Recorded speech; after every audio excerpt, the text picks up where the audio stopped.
Neil Steinhauer occasionally thought about Janine. She'd been very sweet and liked him, possibly loved him. Well, probably not loved, but she would have married him if he'd asked. He hadn't asked because he thought he could get someone prettier, someone who showed better at office parties and reunions. It hadn't happened that way. And now, in his 60s, Steinhauer was 10 years past giving up. The skin of his hands had thickened and dried, and he had one borrowed kidney and 9 toes.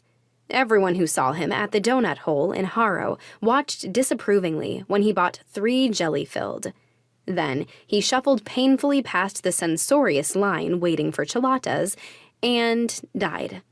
At which point, Neil Steinhauer's part in the salvation of the world was done, and taken up by a raspberry jelly-filled that Death took from Mr. Steinhauer's bag, because he was always hungry, and because he knew any food in the immediate vicinity of the First World dead would be discarded. Death's next appointments were in places that are typically called war-torn, as though war had only ripped them once, rather than shredding them time and time again, like a weed whacker through bluegrass. So, when Death entered the room in Mount Sinai, he pulled on the elbow-length rubber gloves he got by the gross from a restaurant supply shop on the Bowery and checked the first mirror he'd seen since eating Mr. Steinhauer's donut. There was powdered sugar on the lapel of his greatcoat. He shoved his list into one big outer pocket and flicked at the pale dusting. Between the pocketing and the flicking, he rather lost track. In the room, an ancient woman lay in her bed, her eyes closed, her mouth open.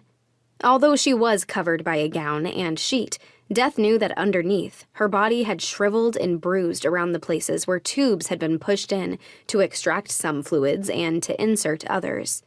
He missed the days when the whole family gathered at home and the old people would give away the teapot to this one and the cow to that one, and when he touched them, the old men and older women would smile at him because they knew that he wasn't a problem to be solved by intubation. At least this one wasn't alone. There was a young woman next to her wolfing something down. Her head was bent low over the box, her lips smeared bright orange. Chicken wings, by the looks of it. Slow down, Death thought, patting her absently on the back. She coughed once, then wiped her mouth on a stained napkin.